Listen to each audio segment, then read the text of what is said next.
So let's get into this, Geltz, with the Rockets here. You know the language I speak. My love language is gambling.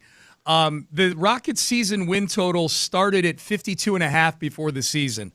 They now have the second highest win total on the board in Vegas, obviously behind OKC, way behind OKC. I mean, OKC's total is 69.5, but the Rockets are second on the board at 58.5. Does that sound about right to you?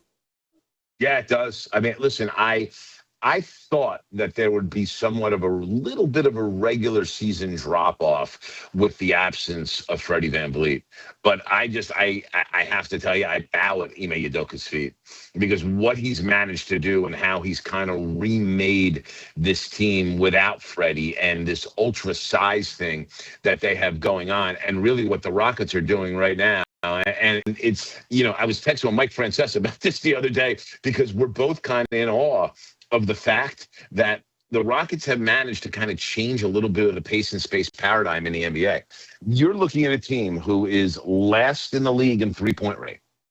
And just to put that in some perspective, guys, 50% of the shots the Golden State Warriors take, they're first in the league in three-point rate, are threes.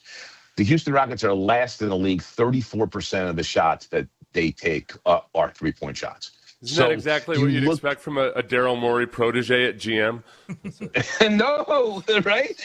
It's going the other way. But they're also first in the league in offensive rebounding percentage. So they're essentially, and second in the league in offensive efficiency. They're essentially taking the teeth out of other teams' speed games by being relentless on the offensive glass. And the difference, by the way, the difference between them at 1 in offensive rebounding rate and the Blazers at 2 is they're 20% higher than the Blazers at that number. Like, that's how much they're killing teams on the offensive glass. And listen, when you look at how well they're shooting the ball from 3, which is kind of amazing in and of itself, they're second in the league in three-point percentage. So it's not only about we're taking less threes, we're taking better threes. We have the right people taking threes. Reed Shepherd shooting 45% from 3.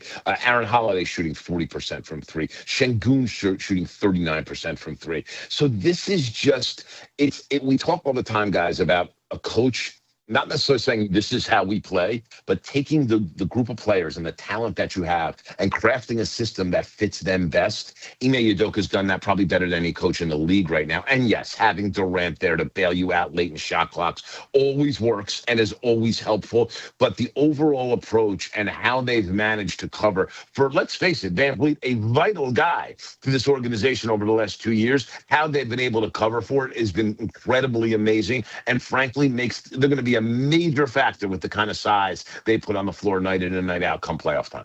Yeah, and so, obviously we're joking about it looking like a Daryl Morey team. It looks exactly the opposite of a Daryl Morey team. But by the same respects, though, they are doing something that Daryl Morey was good at doing, which is you're differently than the rest of the league is operating, and you get an advantage because of it.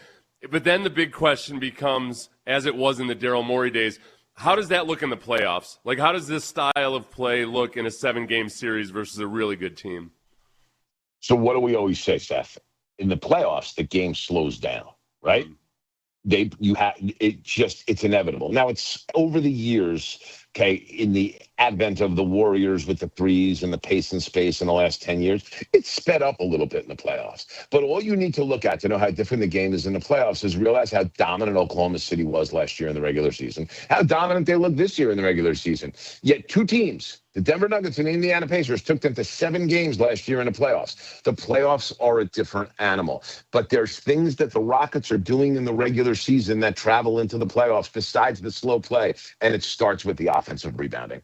In the playoffs, the offensive rebounding becomes even more of a weapon. Because, again, and that's what teams are trending towards right now.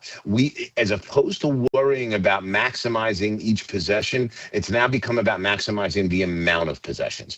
And the game's going to be faster because of the 14-second reset rule with the shot clock. It doesn't reset to 24 seconds, which I don't like, and I'm in the minority of people around the league that don't like it, and it becomes a get-off-my-lawn moment for me. So I'll spare you guys the tangential rant. Okay. With all that said, the things the Rockets are doing on both ends of the floor They travel. The Rockets are 6th in the league in overall defense. All right. They're 2nd in the league in net rating. The only team that's got a higher net rating is the Thunder. There's only 2 teams in the league with net ratings that are positive double digits, the Thunder and the Rockets. Like everything that they do and how they play will travel into the playoffs more than some of these other teams are going to have some of their styles travel into the playoffs. So I think that come playoff time, assuming Durant is healthy, because Durant is your late shot clock bailout. Although Şengün is showing you a little bit of that this year too, that he can do some of that. But he's your main late shot clock bailout guy. He's going to have to be on the floor. And at 37 years old, your margin's a little slim there. You need him to stay healthy and be healthy. If he's there, the Rockets are as tough as anybody. How valuable is Steven Adams to this whole thing, Geltz? Well, it's interesting, Shawnee. So they had the back-to-back with Utah. Yeah. They won by 28 when he played and lost by 8 when he didn't. That's right. Yeah. Because what Adams does is, and you're watching a lot of this, Şengün is taking on a role that, quite frankly, you see other guys around the league doing. You're seeing Jalen Johnson do it for Atlanta. You're seeing Denny Avdija do it for Portland. This really big guy, this 6'9", 6'10" dude in Şengün's, it's in his case, it's 6'11", that is initiating offense for you.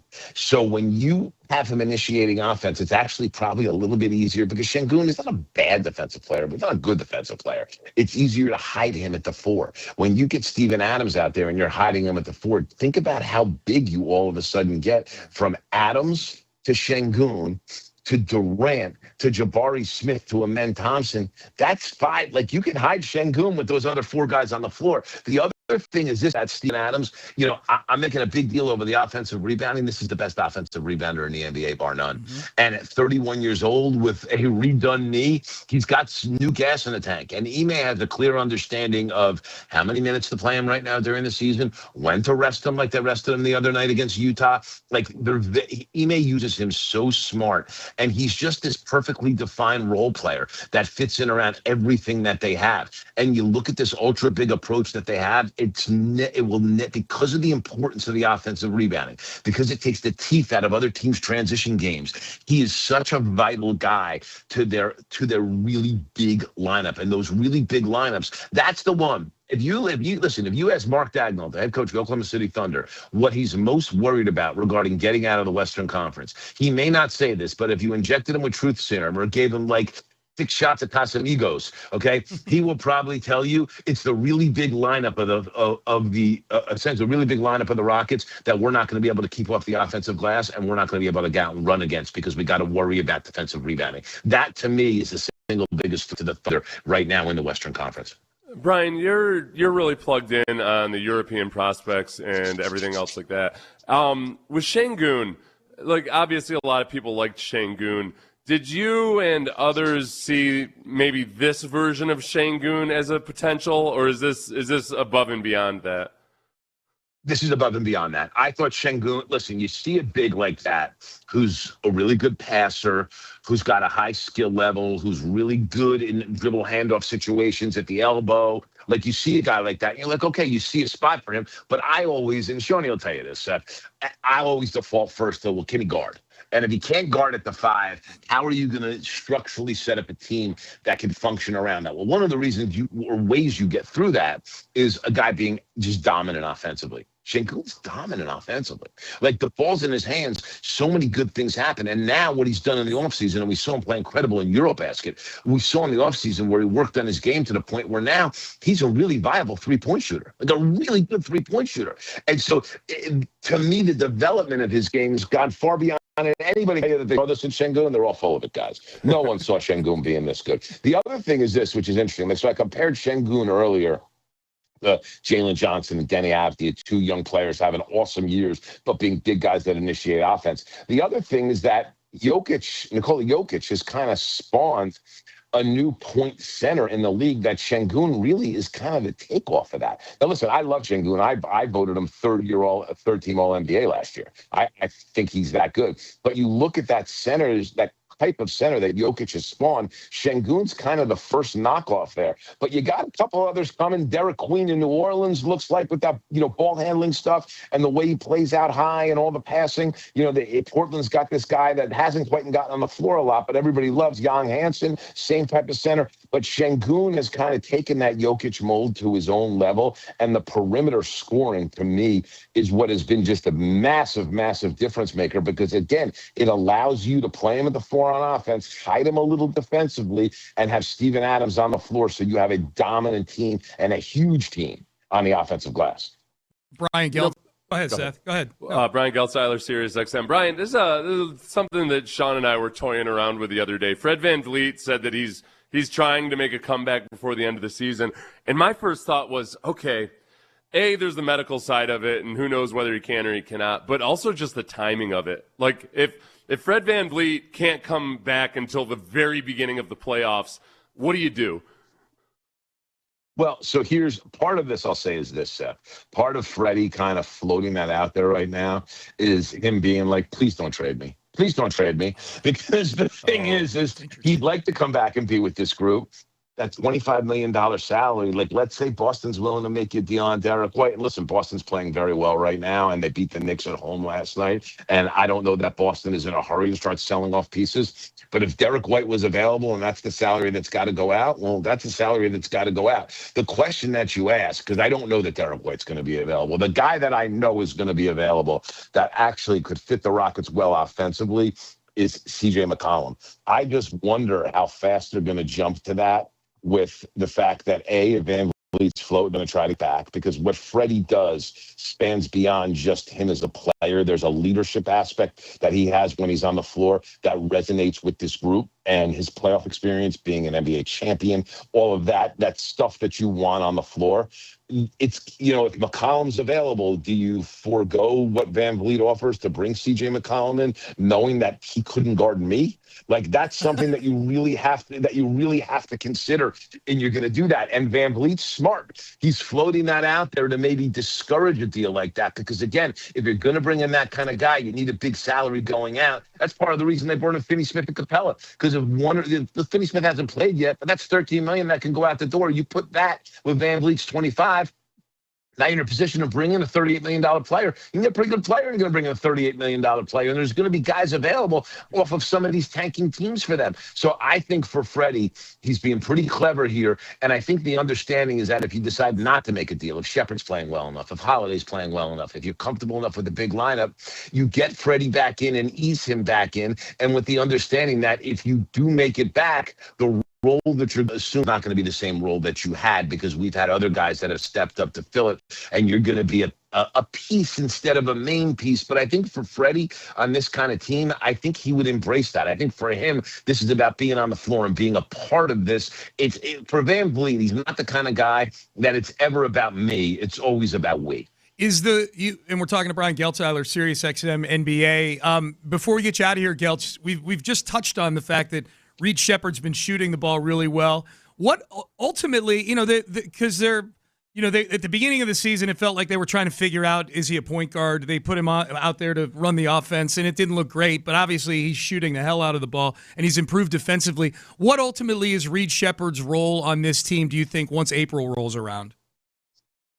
I think it's going to be pretty simple. I guess the best analogy I can make, Shawnee, is it's going to be Jamal Crawford-esque. Okay. In the respect that if he's making shots, listen, he's getting better defensively, okay, but he's pretty much gone from awful to bad. Like, he's not, you know what I mean? We're not at mediocre yet. We're getting there, but we're not at mediocre yet. Here's my point. If he's making shots at this kind of clip, and forget, I don't know if he's going to shoot 45% for the whole year, but if he's shooting 40%, if he's making shots from three at a 40% clip, he will play 25 to 30 minutes in the playoffs, because they will deal with the fact that he doesn't guard that well because he's making open shots. If he is not making open shots, he's going to play 10 to 15 minutes a game, and he's going to be on the bench, because ultimately, he is there to shoot the basketball. They will live with the fact that he is not proven to be a real good ball handler under pressure. Mm-hmm. But by the same token, you know who has? Amen Thompson. And he is just, what he's done, his development over the course of the last 6 weeks has been amazing to me, because he looked like a fish out of water as a primary ball handler earlier in the year. And there's been a belief system within that coaching staff and within that roster that you can do this, Amen. And he has gotten so much better. Şengün helps with some of the ball handling. Durant helps with it. Holiday being on the floor more as a good ball handler, that helps. But Thompson doing what he's done and developing and the way he's developed allows Shepherd just to stay in the role of a bench shooter, a Steve Kerr, John Paxson type of guy that, again, if you're on the floor and you're going to play off of our dynamic, 3 years, you got to hit the open shots. And if he's hitting the open shots, they'll figure it out defensively. They will. Yeah. If he's not, he's going to be on the bench. But that's kind of the way it's going to be. Either if you're shooting well, we'll use you. And if you're not, you don't do enough else good for us to be able to live with you in a playoff scenario. Makes sense. Brian Geltzeiler, Sirius XM NBA, does a phenomenal job, as you just heard, for the previous 15 minutes covering the NBA. Geltz, the biggest non-basketball thing that kind of piqued the interest of me and Seth, I think, was that you text on a regular basis with Mike Francesa. Once in a while. It was a holiday text. Okay. But Mike and I are in touch. It was a holiday text, to be fair. Okay. But Mike, but this is what's awesome about Mike. You text Mike to wish him a happy Thanksgiving. Yeah. All right. And next thing you know, I get like 4 or 5 texts in a row. Mike's big takes on what's going on in the NBA this year. And next thing you know, we're debating. I know people don't like Mike. I love Mike. Mike's the best. He's pioneered this industry that we all make money from and enjoy. And he's generous with his time, and I know people don't think he's all that respectful at times. He's incredibly respectful and a wonderful guy, and I love his NBA takes because people say, he doesn't watch the games. Nonsense. Mike watches the games. He just looks at them a little differently than us youngins do. Okay, well, there you go. See, you don't have to sell me on it, Geltz. I grew up listening to Mike and the Mad Dog up there. I know. So, yeah. I know you did. New England kid. You get it. Yeah. You get what Mike is. Him and people that didn't grow up around it and realize it, him and Dog were the culture of New York sports. Like it was during those 94 runs with the Knicks and the Rangers, everybody would come on with them. Pat Riley, Mike Keenan, and they fried guys. They hammered guys in a way, let's be frank, none of us could get away with hammering these dudes because they will never come on with us again. They had to come on with Mike and Chris because they were that relevant in New York in that era. It was big time. Brian Geltzeiler, Sirius XM NBA. Geltz, you're the best, man. Appreciate you. Always my pleasure, guys. We'll talk soon. Take care. Sounds good. Brian Geltzeiler joining us here. We got to hit the break here. The theory on Fred VanVleet is interesting and something you and I had not talked about. Him trying to stay on the Rockets. Yeah.